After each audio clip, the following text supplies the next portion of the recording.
What is up, guys? Welcome to the show. I'm your traditional extremist.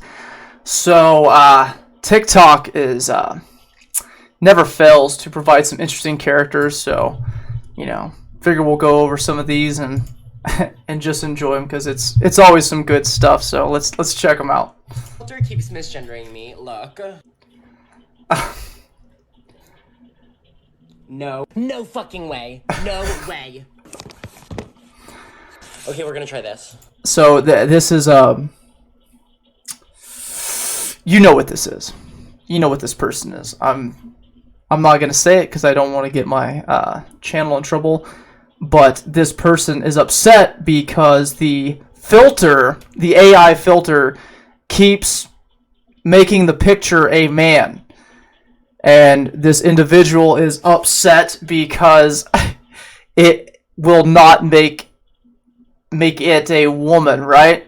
And is losing its mind.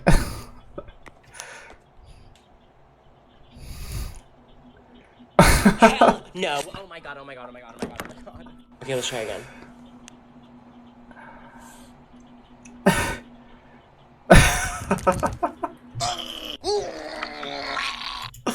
Yep, that's some typical female behavior right there. That is fantastic. Even AI knows the truth, right? AI can't help you. So it's like they want to force it. They want to make it happen so much, but it's not going their way. So here's another video. And like, I don't know exactly what the argument here is, but this is a high school class that's, I guess, having some type of debate on I don't know, on something. And this female keeps bringing up whiteness and everything wrong with whiteness, and just listen to her and see if you think her argument is compelling. Means they have more whiteness than us. We obviously know that JJ's not white. It's pretty obvious. Go down onto our pick. We give you 3 warrants why we subsume all of their protests and affirm their protests. In a pick, what it means is you are furthering their cause just minus the whiteness. As Rebecca is a vehicle for this movement, So I can't even understand exactly what she's going on about. I don't know exactly what the context is or what they're exactly debating. But all I hear is, first of all, do you think that you are getting your point across when you're talking really violently and really fast? And, do you think people are listening to you? Do you think they're more receptive of your message when you're screaming like that? Do you think, and when you keep calling out something that a person is inherently, they can't change, their whiteness. Someone keeps telling me something about my whiteness. I can't change that. Do you think that I'm going to be more receptive of their message and trying to change stuff when you're screaming at me and telling me and mad at me for something that I cannot do anything about? I was born this way. I didn't choose it. It's just, it is what it is. But you're going to be sitting there screaming at me and telling me about whatever? Like, no. I'm going to shut up. I'm absolutely not going to care. First of all, I'm going to think you're racist, and because you're judging me by the color of my skin, and I'm just going to completely shut out everything you're saying, and you're literally wasting your breath and having a conniption over nothing. we say whiteness is really bad for representation in queer people, and it's a bad form of furthering this protest. The best way to further the protest is to vote for our pick and to affirm it, but minus the whiteness. They say that we're taking over JJ's labor, but first, this is a new response. If they read this response before, we probably would have read a cap about how you can't use labor across identity lines. That's a really bad thing to do. Second, labor across identity lines, all this thing. What is she going on about? Like, we're all over the spectrum of ideas here, and I don't even know what her argument is. And it's like, I just look at this girl's face. She's sitting there just looking at the camera like, oh my god. Like, my thing is, I don't know. I don't know who this guy. I don't know who the teacher is. You can't see him, but he's a dude over here. He looks older. Where is the teacher going? Like, what? Like, hey, calm down. Like, we're having a debate or we're talking about ideas. We don't need to scream. Why? I don't understand why they don't have control of their class and making it more civil, but it's just, like I said, this is kind of like a typical thing from what I'm seeing on the left is this like borderline just insanity that we have to scream and you have to believe me, and if you don't believe me, you're a racist, you're this, and if you don't agree with me on everything, then you're wrong, you're a terrible person, you're misogynist, you're all the words. Instead of just being able to debate your ideas, to be able to know what you believe, to know it, and to be able to articulate it to someone else. Whenever you have to shout and scream, that was a message I got from a staff sergeant while I was in the Marines. And because I used to do it, I did the Marine thing, the good old fashioned, just screaming at people and doing this. And then one staff sergeant, like he talked to me at one point in time. He's like, if I got to scream at you to get you to do what I want you to do, I've already failed. And that kind of stuck with me. And I look at it a lot in debates with politics. Like, I shouldn't have to scream at you. Like, my idea is I shouldn't have to scream and yell at you. But that's what a lot of the left is. How pigs work is you affirm their protest. We're not taking over their labor. It's just a technicality of debate. Then they say that it's trans exclusion. No. Couple responses that they dropped from Sanji. One, our constructive speech was about personal experiences, about our identity. We are not comfortable discussing our sexuality on a live stream with 130 people. Second, we say that them telling us how we should represent our advocacy feeds into our link about racism, because a white person, someone on a white team, should never be telling two women of color how they... Yeah, and it just goes on. And like, I'm just like, who are you convincing?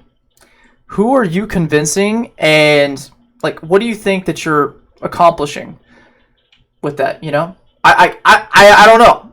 You're dang sure not convincing me. I don't think you're convincing anyone that disagrees with you. You're not bringing anyone to your side. So if you're debating someone, if you're doing, especially if it's something like that in a class setting, if you're trying to have you're trying to convince someone, don't yell. It does no good.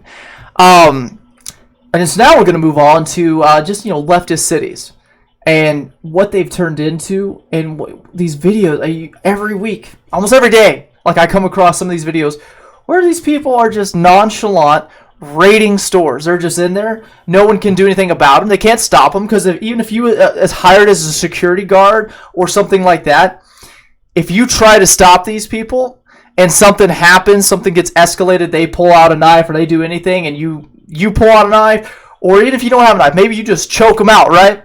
You're going to go to jail. They're going to arrest you. Because these guys have masks on. They're going to get away with all the stuff, except the one that maybe you choked out, and then they're going to arrest you and put you in jail. So no one stops them.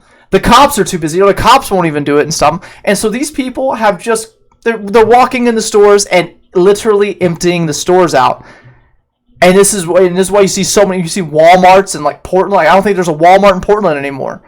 And CVS's are closing everywhere. You got Walgreens. You got all these stores that were in these big cities that are starting to close down. Going, we're losing millions of dollars from people just stealing, and we can't stop it. And the authorities and the politicians running those cities aren't doing anything about it. So we're leaving. But just this is what's happening. They don't mind that they're being filmed. Nothing's going to happen to them. They're perfectly cool with it. I'm just going to walk out. They're so non-threatening. It's such a non-threatening thing that I'm going to walk in and steal from stuff.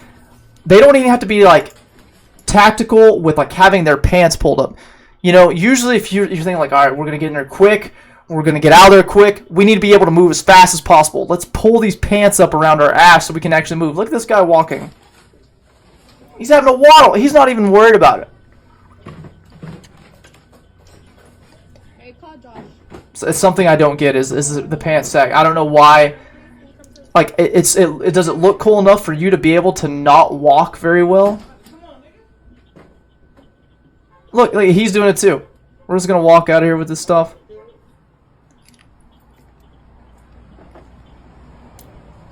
It's just a sad state of being, and this is leftist cities. And this is where people need to stop. Like, we need movements to stop crime. We need guys armed. We need civilians armed. And when they try to rob someone, you're able to utilize self-defense. You're able to protect yourself and your property. And when people are, when people are just trying to rob you or do anything, they're putting themselves in harm's way. That's all I'll say about that. But yeah, leftist insanity, guys. It's getting nuts. Big blue cities keep getting worse every single day, and it doesn't seem to be getting any better anytime soon. It's going to start when the people that live there change how they vote. Their vast majority ran by Democrats. You look at all the country, every big city, every major city that has more than like 200, 300,000 people, it's blue. Stop voting blue. Maybe just try something new. Even if you don't like Republicans, you would think that stuff has gotten so terrible, you would just be willing to try anything else. But I don't know. That's up to y'all. All I can do is talk about it and show you the videos, and hopefully you change something. But I'm going to leave it there, guys. Hope y'all liked the video. Please hit that like button, subscribe, and I will see y'all next time.